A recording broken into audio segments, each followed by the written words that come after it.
تیرا کلام رہے گا قائم پہاڑ جب نہ رہے خدایا، تیرے منہ کی ایک بات بھی ٹلے گی نہ چاہے کچھ بھی ہو۔ عزیز ناظرین، میں آپ تمام دیکھنے والوں کو ہمارے روز کے بائبلی مطالعاتی پروگرام کی نئی قسط میں خیر مقدم کرتا ہوں۔ اس پروگرام میں ہم بائبل مقدس کی تمام کتابوں کا مطالعہ پیش کر رہے ہیں اور ابھی ہم ایوب کی کتاب کا مطالعہ کر رہے ہیں۔ پچھلی قسط میں ایوب نے سونے اور چاندی اور قیمتی پتھروں کی بات کی جو زمین میں موجود ہے۔ عزیزو، حکمت کہاں سے آتی ہے؟ یہ وہاں سے نہیں ملتی جہاں سے سونا چاندی ملتا ہے، یہ خدا کی طرف سے ہے۔ اگر آپ کو حکمت چاہیے تو خدا سے مانگے، اسی کے پاس الہی حکمت ہے۔ کیا آپ جانتے ہیں کہ آسمان تک جانے کی راہ سونے یا چاندی سے نہیں بلکہ مسیح کو اپنا شخصی نجات دہندہ قبول کرنے سے ہموار ہوتی ہے؟ آج کے پروگرام کا باقاعدہ آغاز کرنے سے پہلے میں خادمین کا خیر مقدم کرنا چاہوں گا۔ ڈاکٹر فیاض خوش آمدید۔ شکریہ بھائی۔ ڈاکٹر عادل خوش آمدید۔ بہت شکریہ۔ اور اسٹوڈیو میں آئے ہمارے دیگر مہمانوں کو بھی خوش آمدید۔ جیسا کہ آپ جانتے ہیں کہ ہر ہفتے ہم ناظرین کے کچھ خطوط کو پڑھتے ہیں۔ کچھ عرصہ پہلے ہم نے اپنے فیس بک پیج بائبلی مطالعہ پر ایک سوال کیا تھا کہ لوگوں کا ایوب کی کتاب کے بارے میں کیا خیال ہے، تو ہمیں بہت سے پیغامات موصول ہوئے، جن میں سے کچھ ہم نے پچھلے ہفتے پڑھے تھے اور باقی کے پیغامات ہم آج پڑھیں گے۔ نور سالب کہتی ہیں، دکھ اس بات کا ثبوت نہیں کہ ایماندار غلط ہے۔ شیہاتا عطا نے کہا، الہی تعلیم میں دکھ اٹھانا لازم ہے۔ ویوو ہنا نے لکھا، ایوب راست باز تھا، خدا نے اس کے دکھوں کا ازالہ کیا۔ شنوا ارمیا نے لکھا ہے، ایوب راست باز ہے اور خدا ناقابل فہم خدا ہے۔ ایوب راست باز تھا پر خدا نے اس کے ساتھ جو بھی کیا وہ سمجھ سے باہر ہے۔ کرم سلا نے کہا، ملاپ کرانے والا، چھڑانے والا، دکھ اور جلال۔ سیمول نے لکھا، خداوند کا وقار ہاتھ شیطان کے بدترین منصوبوں کو بھی بہترین طریقوں میں بدل دیتا ہے تاکہ وہ اپنے بچوں کو پاک اور صاف کرے۔ شیطان جو چاہتا ہے اس کو کرنے دیں، کیونکہ میرا خدا اس سے زیادہ قوی اور قادر ہے۔ خدا کو مجھ سے پیار ہے اور میرا دل اس میں بے حد مسرور اور بے حد مطمئن رہتا ہے۔ سہیر عبد المسیح نے کہا، صادق کی مصیبتیں بہت ہیں لیکن خداوند اس کو ان سب سے رہائی بخشتا ہے۔ مخلص یسایہ کہتے ہیں، درد کو خداوند کے نظریے سے سمجھنا۔ روت صادق نے کہا، خدا نے ایوب کی آزمائش کا فیصلہ کیا، ہمیں نہیں پتا کہ اس نے ایوب کو آزمائش میں کیوں ڈالا۔ نادیہ نے کہا، جب خداوند ہم پر آزمائش بھیجے تو ہمیں شکایت نہیں، صبر کرنا چاہیے۔ روت لکھتی ہیں، درد کا معمہ۔ اینجی سمیر نے لکھا، یہ ذہن کو منور کرنے والی کتاب ہے، بہت ہی شاندار الفاظ۔ آئیے اپنے موضوع یعنی 29ویں باب اور 30ویں باب پر چلتے ہیں۔ ڈاکٹر عادل، میں 29ویں باب کی چند آیات پڑھنے کے بعد آپ سے سوال پوچھوں گا۔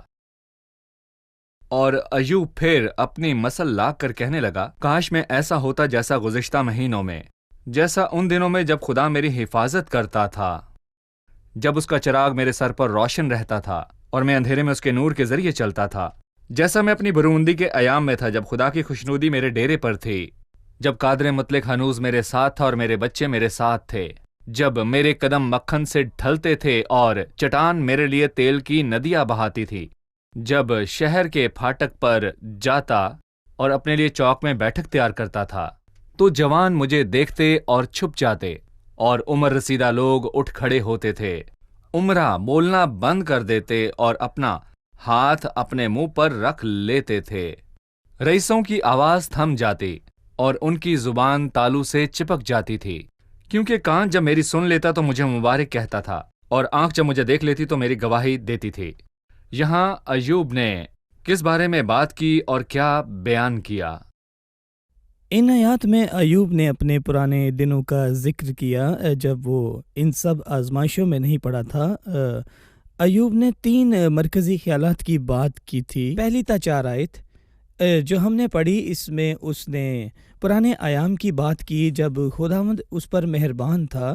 5-6 آیت میں اس نے برکتوں کی کثرت کی بات کی اور 7ویں اور 12ویں آیت میں اس نے اپنی شانوں اور شوکت عزت کی بات کی۔ لوگ اس کی عزت کرتے تھے۔ ان آیات پر نظر دورائیں تو معلوم ہوگا کہ اس نے خداوند کی برکت کی بات کی جب اس کا چراغ میرے سر پر روشن رہتا تھا اور میں اندھیرے میں اس کے نور کے ذریعہ سے چلتا تھا، جب خدا کی خوشنودی میرے ڈیرے پر تھی، یعنی پہلے خدا کی رحمت اس پر تھی، پر اب خداوند نے اس کو چھوڑ دیا۔ پر خدا نے ایوب کو ہرگز نہیں چھوڑا تھا، کیونکہ لکھا ہے، کیا ممکن ہے کہ کوئی ماں اپنے شیرخوار بچے کو بھول جائے اور اپنے رحم کی فرزند پر ترس نہ کھائے؟ ہاں، وہ شاید بھول جائے، پر میں تجھے نہ بھولوں گا۔ پھر 5ویں آیت کے بعد اس نے اپنی رحمتوں کی کثرت کی بات کی، جب قادر مطلق میرے ساتھ تھا اور میرے بچے میرے ساتھ تھے۔ اس نے ان کے دنوں کو یاد کیا جب اس کے 10 بچے زندہ تھے اور وہ ایک خوشحال خاندان کی طرح رہتے تھے۔ اس نے ان برکتوں کا ذکر کیا جب میرے قدم مکھن سے ڈھلتے تھے اور چٹان میرے لیے تیل کی ندیاں بہاتی تھی۔ ان الفاظ سے پتہ لگتا ہے کہ ایوب کتنا خوش تھا۔ 7ویں آیت سے آگے بیان ہے کہ لوگوں کی نظر میں ایوب کی بہت عزت تھی۔ جب میں شہر کے پھاٹک پر جاتا، یہ کون سا پھاٹک ہے؟ اس نے اس پھاٹک کی بات کی جہاں قاضی فیصلہ سناتے تھے، اور یہ قاضیوں کی جگہ تھی۔ دیکھیں، یہ بائبل مقدس میں لکھا ہے کہ پھاٹک پر بیٹھنے والوں میں ایوب عزت دار شخص تھا اور اس جگہ پر بیٹھ کر لوگوں کے مسائل اور جھگڑوں کا حل کرتا تھا۔ 8ویں آیت میں لکھا ہے، تو جوان مجھے دیکھتے اور چھپ جاتے۔ اس سے یہ ظاہر ہوتا ہے کہ جو لوگ احترام کرتے اس کے سامنے نہیں آتے تھے، اور عمر رسیدہ لوگ اٹھ کھڑے ہوتے تھے، اور خداوند نے اس کو خوبصورت اندازہ گفتگو سے عطا کیا تھا، اور اس کے دلائل اچھے تھے، اس کے الفاظ میں وزن تھا، اور وہ ایک اچھا انسان تھا۔ 9ویں آیت میں عمرہ بولنا بند کر دیتے تھے، یعنی جب ایوب موجود ہوتا تو اس کی بات کو سب سے زیادہ اہمیت ملتی تھی۔ امیروں کی آواز تھم جاتی تھی اور اپنا ہاتھ اپنے منہ پر رکھ لیتے تھے۔ اور 11ویں آیت میں، کیونکہ کان جب میری سن لیتا تو مجھے مبارک کہتا تھا۔ کان کیا سنتے تھے؟ ایوب کے الفاظ، وہ سن کر وہ اس کو مبارک کہتے تھے۔ اس باب میں بیان ہے کہ مصیبتوں کے آنے سے پہلے ایوب کی کتنی عزت تھی۔ ڈاکٹر فیاض آئیں ایک وقفہ لیں، پھر آ کر 12ویں آیت سے باب کے آخر تک پڑھنے کے بعد میں آپ سے سوال پوچھوں گا۔ جاری رکھتے ہیں۔ ڈاکٹر فیاض، پہلی آیت سے 12ویں آیت میں ایوب نے اپنی عزت کا ذکر کیا۔ اس باب کی اگلی آیات میں کس بات کا ذکر موجود ہے؟ دیکھیں، میں کہوں گا کہ اس باب میں ہمیں یہ معلوم ہوا کہ خدا نے ایوب کو ان آزمائشوں سے کیوں گزرنے دیا۔ ایوب کے اندر خود کو صادق مان لینے کی برائی نے جڑ پکڑی، اور ایوب اپنے آپ کو سب سے اچھا مانتا تھا، اور پچھلے تمام ابواب میں اس نے اپنے الفاظ سے یہی ظاہر کیا، اور اس نے کچھ غلط نہیں کیا۔ اس نے اپنے جسم کے کاموں پر بھروسہ کیا، جیسا کہ نئے عہد نامے میں جسم پر بھروسہ کرنے کا ذکر ہے۔ اگر کسی اور کو جسم پر بھروسہ کرنے کا خیال ہو تو میں اس سے بھی زیادہ بھروسہ کر سکتا ہوں، اور اس باب میں 100 سے زیادہ مرتبہ لفظ میں اور میرا کا استعمال کیا گیا، تو میں کہوں گا کہ اس کے اندر بس یہی خرابی تھی، اور ہم یہ جانتے ہیں کہ خداوند یہ چاہتا تھا کہ وہ خود کو درست کرے۔ 12ویں آیت میں اس نے اپنے کیے کاموں کا ذکر کیا، اور اس نے وہی بولا جو اس نے کیا، اور اس نے کوئی ایسی بات نہیں کہی جو اس نے نہیں کی۔ اس نے جھوٹ نہیں بولا۔ اس میں کیا خرابی ہے؟ کیا اس نے اپنے اعمال پر تکیہ کیا؟ اسے لگا کہ اس کے اعمال اس خدا کے آگے راست باز ٹھہریں گے؟ بلکہ میں کہوں گا کہ ہم تو خدا کی الہی راست بازی کے ذریعے راست باز ٹھہرتے ہیں، اور میں کہوں گا کہ مجھے یہ موضوع بہت ہی پسند ہے۔ لکھا ہے، کیونکہ میں غریب کو جب وہ فریاد کرتا ہے چھوڑتا ہوں، اور یتیم کو بھی جس کا کوئی مددگار نہ تھا۔ ہلاک ہونے والا مجھے دعائیں دیتا ہے، اور میں بیوہ کے دل کو ایسا خوش کرتا ہوں کہ وہ گانے لگتی ہے۔ میں نے صداقت کو پہنا اور اس سے ملبوس ہوا، میرا انصاف گویا جبہ یا امامہ ہے، یعنی وہ تیار ہے مہین کوتانی کپڑے سے۔ ایوب کی راست بازی کے کام مراد ہیں، اور وہ اپنے راست کاموں میں ملبوس ہے۔ اور پھر لکھا ہے، میں اندھوں کے لیے آنکھیں تھا اور لنگڑوں کے لیے پاؤں۔ میں محتاج کا باپ تھا، اور میں اجنبی کے معاملے کی بھی تحقیق کرتا تھا۔ میں ناراست کے جبڑوں کو توڑ ڈالتا اور اس کے دانتوں سے شکار چھین لیتا تھا۔ اور اس نے اندھوں اور لنگڑوں اور محتاجوں کا خیال رکھا، اور اس نے سب کے ساتھ انصاف کیا۔ اور لکھا ہے کہ اس نے مظلوم کا حق اسے دیا، اور بغیر کہے اس کے کام کیے۔ میں ناراض کے جبڑوں کو توڑ ڈالتا اور اس سے امید تھی کہ خدا اسے لمبی اور باوقار زندگی بخشے گا اور اس کی زندگی کے دن ریت کے ذروں کی مانند ہوں گے۔ اور پھر وہ کہتا ہے کہ میری شوکت مجھ میں تازہ ہے، اور اس کی شوکت اور اس کا زور ہر روز تازہ ہوتا ہے، اور لوگ اس کو سننے کے لیے ہمیشہ تیار رہتے تھے اور اس سے مشورہ لینے کے لیے تیار رہتے تھے۔ اور وہ کہتا ہے کہ میری باتوں کے بعد وہ پھر نہ بولتے تھے، یعنی میرا فیصلہ حتمی فیصلہ ہوتا تھا، اور میری تقریر ان پر ٹپکتی تھی، اور اس نے اپنی تقریر کو اوس کی بوندیں کہا۔ وہ میرا ایسا انتظار کرتے تھے جیسے بارش کا، اور اپنا منہ ایسے پسارتے تھے جیسے پچھلے مینا کے لیے۔ جب وہ مایوس ہوتے تھے تو میں ان پر مسکراتا تھا، یعنی کہ وہ لوگ اس کے منہ پر مسکراہٹ کو دیکھنے کا انتظار کرتے تھے، اور میرے چہرے کی بشاشت کو انہوں نے کبھی نہ بگاڑا، اور کوئی اس کی موجودگی میں ناخوش نہیں ہوتا تھا، اور سرداروں کی طرح بیٹھتا اور ان کے درمیان جا کر سردار کی طرح بیٹھتا تھا۔ مطلب کہ اس کا اثر و رسوخ بھی کسی کو تھا، اسے بلانے کیونکہ وہ کی ان کا سردار ضرورت تھا، نہیں تھی۔ اور وہ کہتا ہے کہ میں ان کی راہ کو جانچتا اور سردار کی طرح بیٹھتا اور ایسا رہتا تھا جیسے فوج میں بادشاہ، اور وہ غمزدوں کے بیچ ایک بادشاہ کی طرح انہیں تسلی دیتا تھا۔ اور یہ سچ میں کتنا خوبصورت ہے، اور یہاں پر روح القدس ہمیں بتاتا ہے کہ اس نے اس طرح کے کام کیے، لیکن اس کی غلطی یہ تھی کہ اس نے اپنے اعمال پر تکیہ کیا، اور انسان کی خامی یہ ہے کہ وہ کچھ بھی نہیں، اور اسے چاہیے کہ وہ اپنے ہاتھ کے کاموں پر تکیہ نہ کرے، اور یہی اصل مسئلہ ہے۔ پر میں کہوں گا ایوب نے تو نیک کام کیے، اس نے کیا برائی کی، اور اس نے خود کیا کیا؟ خدا نے اس کو سکھایا، جیسے کہ لکھا ہے کہ مجھ میں یعنی کہ میرے جسم میں کوئی بھی نیکی نہیں۔ ہم آدم کی نسل سے ہیں اور ہم گناہ میں پیدا ہوئے۔ ہمیں ضرورت ہے کہ ہم خدا کے فضل کی الہی راست بازی میں پناہ لیں، اور خدا نے یہ سب کچھ اس لیے کیا کہ وہ درست ہو۔ میرا ایمان ہے کہ 29ویں باب میں خدا کی بات کی تصدیق ہوئی ہے۔ خدا نے شروع میں شیطان کو کہا کہ ایوب راست باز اور کامل ہے، اور خدا سے ڈرتا اور بدی سے دور رہتا ہے۔ یہاں پر ان سب چیزوں میں خدا کے الفاظ پورے ہوئے۔ اگر ایوب کامل اور راست باز تھا اور اس میں اچھی صفات تھی تو خدا نے اس کو دکھ کیوں دیا؟ اس کے بارے میں بعد میں بات کریں گے۔ ابھی مہمانوں سے سوال لیتے ہیں۔ اگر ایوب نے سب صحیح کیا تو خدا نے اس کو ہلکی سی ملامت کیوں نہیں کی؟ اس نے سخت طریقے کا استعمال کیوں کیا؟ ایوب راست باز تھا، اس کو خداوند سے محبت تھی، پھر خداوند نے اس کی صلاح کرنے کے لیے سخت طریقہ استعمال کیوں کیا؟ جی بھائی، خداوند نے اس کو نرمی سے کیوں نہیں بتایا کہ ایوب تو صحیح ہے پر تیرے اندر ایک خامی موجود ہے، میں تجھے پاک کروں گا؟ خداوند نے اس پر اتنی مصیبتیں کیوں بھیجی؟ ایسے ایماندار بھی ہیں جن سے وہ نرمی سے پیش آتا۔ مثلاً جب ایلیاں بہت مایوس تھا تو خداوند نے اس سے نرمی سے بات کی۔ وہ ایک بھول مچال کی طرح نہیں بلکہ دھیمی آواز سے سن سکتا تھا، پر ایوب کے لیے خداوند نے ایک ہی طریقہ استعمال کیا تاکہ اس کو عاجز اور خاکسار بنائے۔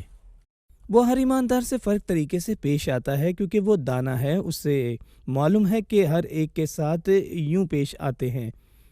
14ویں آیت میں ایوب نے کہا، میں نے صداقت کو پہنا اور اس سے ملبس ہوا، میرا انصاف گویا جبہ او امامہ تھا۔ ایوب نے اپنی صداقت کو اپنا جامہ کہا۔ ایوب نے اپنی صداقت کو اوڑھا۔ پہلے اس نے کہا، میرا پاؤں اس کے قدموں سے لگا رہا ہے، میں اپنی صداقت پر قائم ہوں اور اسے نہ چھوڑوں گا۔ وہ اس مرحلے پر تھا کہ اس کو نرمی سے سمجھنا ممکن نہ تھا، کیونکہ صداقت کا جامہ اس کے گرد لپٹا ہوا تھا اور وہ خود بھی اس کو چھوڑنے کو تیار نہ تھا۔ اگر کوئی اس کو اتارنا چاہے تو وہ ہرگز راضی نہ ہوتا۔ اس نے اس کو مضبوطی سے تھاما ہوا تھا، یہی اس کی زندگی کا مسئلہ تھا، اس لیے اسے ضرورت تھی کہ جامہ سخت طریقے سے اتارا جائے۔ سو خداوند نے ایوب پر ایک کے بعد ایک مصیبتیں بھیجیں جس سے اس کا یہ جامہ اتر جائے، تاکہ اس کو بتائے، دیکھ تو ننگا ہے، اب تجھے اپنی نہیں بلکہ کسی اور کی راست بازی کی ضرورت ہے۔ بھائی عادل 30ویں باب کی پہلی تا 15 آیات میں کچھ خیالات کا بیان ہے، میں چاہتا ہوں کہ آپ ان پر اپنی رائے دیں، پر اب تو وہ جو مجھ میں سے کم عمر ہے میرا تمسخر کرتے ہیں، جن کے باپ دادا کو اپنے غلہ کے کتوں کے ساتھ رکھنا بھی مجھے ناگوار تھا، بلکہ ان کے ہاتھوں کا وقت مجھے کس بات کا فائدہ پہنچائے گی؟ وہ ایسے آدمی ہیں جن کی جوانی کا زور زائل ہو گیا، وہ افلاس اور قحط کے مارے دبلے ہو گئے ہیں، وہ ویرانی اور سنسانی کی تاریکی میں خاک چاٹتے ہیں، وہ جھاڑیوں کے پاس لوٹنے کا ساگ توڑتے ہیں اور جھاؤ کی جڑیں ان کی خوراک ہے۔ وہ لوگوں کے درمیان رگیدے گئے ہیں، لوگ ان کے پیچھے ایسے چلاتے ہیں جیسے چور کے پیچھے۔ ان کو وادیوں کے شگافوں میں اور غاروں میں اور زمین کے بھٹوں میں رہنا پڑتا ہے۔ وہ جھاڑیوں کے درمیان رینگتے اور جھنکاڑوں کے نیچے اکٹھے پڑے رہتے ہیں۔ وہ احمقوں بلکہ کمینوں کی اولاد ہیں۔ وہ ملک سے مار مار کر نکالے گئے تھے۔ ان آیات کے متعلق ہمیں بتائیے۔ ایوب نے موازنہ کیا کہ وہ پہلے کیا تھا اور اب کیا ہے، تو 29ویں باب میں اس نے اپنے گزرے دنوں کو یاد کیا، اور یہاں اس نے کہا پر اب، مطلب جس حال میں وہ اب موجود ہے، اس نے سوچا کہ وہ کتنا عزت دار تھا کہ جب وہ گزرتا تھا تو نوجوان احترام سے کھڑے ہوتے تھے، پر اب سب بدل چکا ہے۔ پر اب تو وہ جو مجھ سے کم عمر ہیں میرا تمسخر بناتے ہیں۔ اس نے یہاں پر سخت الفاظ استعمال کیے، جن کے باپ دادا کو اپنے گلا کے کتوں کے ساتھ رکھنا بھی مجھے ناگوارا ہے، یعنی میں ان کے باپ دادا کو اپنے گلا کا نگہبان بھی نہ رکھتا۔ اس نے ان کا ایسا بیان کیا اور ان کے رہنے سہنے اور کھانے پینے کا ذکر سخت الفاظ میں کیا۔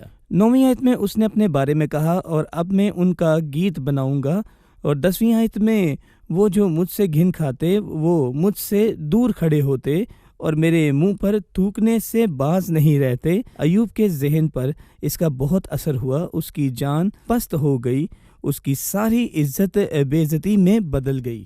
لیکن یہاں پر ایک بہت بڑا فرق ہے، جب ایوب کی تحقیر ہوئی اور دوسروں کے لیے نفرت بھرے الفاظ کہے، جبکہ مسیح نرم مزاج تھا، وہ بے عزت ہوا، اس کی تحقیر ہوئی، وہ مصلوب ہوا، تب بھی اس نے کہا کہ اے باپ ان کو معاف کر، کیونکہ یہ نہیں جانتے ہیں کہ یہ کیا کرتے ہیں۔ کہ اے باپ ان کو معاف کر، یہ نہیں جانتے ہیں کہ یہ کیا کرتے ہیں۔ یہاں پر ہم خداوند یسوع مسیح کی محبت اور اس کی نرم مزاجی کو دیکھتے ہیں۔ تو کہا تو صحیح۔ مجھے مارتا کیوں ہے؟ ہم ایک وقفہ لیں گے اور پھر مہمان۔ ایوب کی اس کتاب سے ہم نے سیکھا کہ ایوب ایک اچھا انسان تھا، سب اس کی عزت اور اس کی تعریف کرتے تھے، پر جب خدا نے اس پر سب مصیبتیں بھیجی تو اس نے کہا، پر اب تو وہ جو مجھ سے کم عمر ہے میرا تمسخر کرتے ہیں، وہ اس سے نفرت کرتے ہیں۔ خداوند نے اس کے ساتھ ایسا کیوں کیا جبکہ اس کا نتیجہ مختلف ہو سکتا تھا؟ بھائی، جبکہ ایوب کامل اور راست باز تھا تو حالات نے اسے یہ کہنے پر مجبور کیا، اس نے خطا کی اور وہ برا ظاہر ہوا۔ ہمارے سامنے اس کا یوں ظاہر ہونا اچھی بات نہیں۔ یاد کریں کہ موسیٰ نے لوگوں سے کہا کہ اس نے تجھے عاجز ہونے دیا بھی اور تجھے بھوکا ہونے دیا اور من کھلایا، تاکہ تم جانو تمہارے دل میں کیا ہے۔ وہ ہمارے دلوں سے واقف ہے، پر وہ چاہتا ہے کہ ہم بھی اپنے دل کو جانیں، اور خداوند نے ایوب کو اس لیے اس سب سے گزرنے دیا تاکہ اس کے دل کی بات کو باہر لائے، اور وہ خداوند کے لیے سخت الفاظ کہے، اور خداوند اسے یہ بتائے کہ ایوب کا دل کیسا ہے اور سب کچھ ظاہر کرے، تاکہ ایوب یہ سمجھ لے کہ اس کو ان مسائل کو حل کرنے کی ضرورت ہے، اور اس بات کو سمجھے کہ اس کے نیک اعمال اس کے لیے کافی نہیں ہیں۔ خداوند نے ایوب کے دل کو جھنجھوڑا تاکہ اس میں اچھی چیزوں کو ظاہر کرے، حالانکہ ایوب راست باز شخص تھا۔ اگر ہم بھی اس حال میں ہوں تو کیا کریں؟ ڈاکٹر فیاض، میں چاہوں گا کہ 16ویں آیت سے آخری آیت تک آپ اپنی رائے دیں۔ ان آیات میں ایوب نے خدا سے فریاد کی اور شکایت کی، اور کہا کہ یہ بوجھ اس کے لیے بہت زیادہ ہے، اور کیا لوگوں نے جو اس کے ساتھ کیا وہ کافی نہیں؟ اس نے باب کے پہلے حصے میں یہ بیان کیا کہ لوگوں نے اس سے گھن کھائی اور اس سے دور رہے اور اس کے منہ پر تھوکا، اور ان بیکار لوگوں نے اس کی تحقیر کی۔ اسے امید تھی کہ خدا اسے سہارا دے گا، پر اس کی شکایت تھی کہ خداوند نے اپنا دل سخت کر لیا ہے، اور اس نے خداوند سے پھر شکایت کی، اور پھر 16ویں آیت میں اس نے یہ کہا کہ یعنی میں گر پڑا ہوں اور دکھ کے دنوں نے مجھے جکڑ لیا ہے، اور رات کے وقت میری ہڈیاں میرے اندر چھد جاتی ہیں، اور وہ درد جو مجھے کھائے جاتا ہے، یعنی جو درد خداوند نے اس کو دیا، دم نہیں لیتا۔ میرے مرض کی شدت سے میری پوشاک بددما ہو گئی، اور وہ میرے پیرہن کے گریبان کی طرح مجھ سے لپٹی ہوئی ہے۔ اس نے مجھے کیچڑ میں دھکیل دیا ہے، یعنی خدا نے اسے دھکیلا۔ میں خاک اور راکھ کی مانند ہو گیا ہوں۔ میں تجھ سے فریاد کرتا ہوں، تو جواب نہیں دیتا۔ اور ایوب مدد کے لیے چلایا پر خدا نے اسے جواب نہ دیا۔ میں کھڑا ہوتا ہوں اور تو مجھے گھورنے لگتا ہے، تو بدل کر مجھ پر بے رحم ہو گیا ہے۔ اس کا مطلب کہ تو بدل گیا اور بے رحم ہو گیا ہے، اور اپنے بازوؤں کے زور سے تو مجھے ستاتا ہے، اور خدا نے اپنے زور میں اسے کچلا۔ تو مجھے اوپر اٹھا کر ہوا پر سوار کرتا ہے اور مجھے آندھی میں گھلا دیتا ہے، کیونکہ میں جانتا ہوں تو مجھے موت تک پہنچائے گا اور اس گھر تک جو سب زنداؤں کے لیے مقرر ہے۔ اور یہاں پر ایک بہت خوبصورت جملہ ہے، تو بھی کیا تباہی کے وقت کوئی اپنا ہاتھ نہ بڑھائے گا اور مصیبت کے وقت فریاد نہ کرے گا؟ اور اگر کسی کا گھر گر رہا ہو اور وہ ملبے کے نیچے سے مدد کی فریاد کرے تو ضرور ہے کہ اسے بچا لیا جائے، اس کو بچایا جائے۔ لوگ جلد اس کی مدد کریں گے، یا پھر کوئی آفت ہو، یعنی اگر کسی کا گھر جل رہا ہو اور وہ مدد کی فریاد کرے تو لوگ اس کی مدد ضرور کریں گے۔ لیکن یہاں ایوب کا گھر تباہ ہوا اور ایوب نے اپنا سب کچھ کھو دیا۔ اس نے خدا سے فریاد کی کہ تو اپنا ہاتھ کیوں نہیں بڑھاتا، وہ مدد کے لیے کیوں نہیں آتا اور اس کے ساتھ ایسا کیوں کرتا ہے؟ کیا میں درد مند کے لیے روتا نہ تھا جب کوئی مصیبت میں پڑتا تھا؟ اس نے پکارا تو ایوب اس کے پاس گیا، لیکن خدا اس کے پاس کیوں نہیں آتا؟ کیا میری جان محتاج کے لیے غمگین نہ ہوتی تھی؟ جب میں بھلائی کا منتظر تھا تو برائی پیش آئی، جب میں روشنی کے لیے ٹھہرا تو تاریکی آئی۔ میری آنتڑیاں ہل رہی ہیں اور آرام نہیں پاتی، اور اس کی ساری مصیبتوں کی وجہ سے اسے بہت سی بیماریاں ہو گئیں، اور ان سب مصیبتوں کی وجہ سے اس کے پیٹ میں درد رہتی تھی، اور وہ کہتا ہے کہ مجھ پر مصیبت کے دن آ پڑے ہیں، میں بغیر دھوپ کے ہی کالا ہو گیا ہوں۔ دھوپ میں بیٹھے بغیر اس کی جلد کالی ہو گئی، اور میں مجمع میں کھڑا ہو کر دہائی دیتا ہوں، میں گڈریوں کا بھائی اور شتر مرغ کا ساتھی ہوں۔ میری کھال کالی ہو کر مجھ پر سے اتر جاتی ہے، اور میری ہڈیاں حرارت سے جل گئیں، اور میں مسلسل دکھ میں ہوں۔ اس لیے میری ستار سے ماتم اور میری بانسلی سے رونے کی آواز نکلتی ہے۔ ایوب خوشی کے گیت بھول گیا، اور خدا نے اس کے ساتھ ایسا کیوں کیا؟ یعنی کہ اس کا دن رات سے بدل گیا۔ 29ویں باب میں اس نے اپنے شان و شوکت کی بات کی۔ اس نے کہا، پر اب تو وہ مجھ سے کم عمر ہے، میرا تمسخر کرتے ہیں۔ وہ برے حال میں تھا، اس کی صحت جاتی رہی۔ وہ یہ نہیں جانتا تھا کہ خدا نے ایسا کیوں کیا۔ اسے لگا کہ خدا ان کو پرواہ نہیں کہ وہ کس حال میں ہے۔ اس کو لگا کہ خدا کو کچھ پرواہ نہیں کہ وہ کس حال میں رہتا ہے۔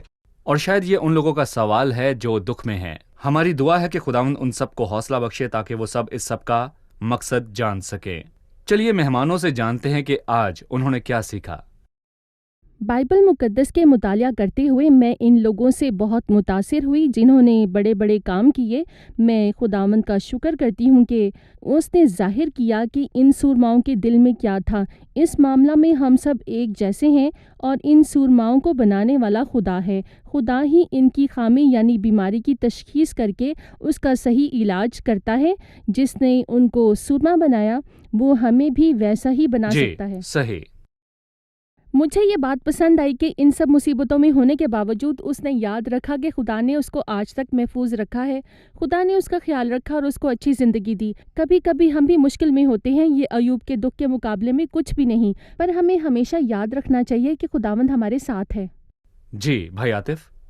میں کہنا چاہوں گا آدمی جو عزت کی حالت میں رہتا ہے پر خورد نہیں رکھتا، جانوروں کی مانند ہے جو فنا ہو جاتے ہیں۔ ساری عزت خداوند کو زیبا ہے، دولت اور عزت میرے ساتھ ہیں، بلکہ دائمی دولت اور صداقت بھی۔ شکریہ، خداوند آپ کو برکت دے۔ خادمین کا بھی شکریہ۔ اگلے پروگرام میں آپ سے پھر ملاقات ہوگی۔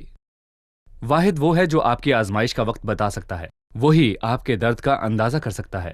وہ جانتا ہے کہ آپ کی آزمائش کب ختم ہوگی، کیونکہ وہ خدا ہے۔ اپنا درد اس کے پاس لے جائیں، وہ آپ کے بہت قریب ہے۔ خداوند آپ کو مل سکتا ہے، اس کے طالب رہو۔ آنے والے پروگرام میں آپ سے پھر ملاقات ہوگی۔ خدا آپ کو برکت دے۔ تیری مان دیے ہے زندہ سونے سے بھی قیمتی، میرا دل دے گواہی ہے یہ کتاب عظیم۔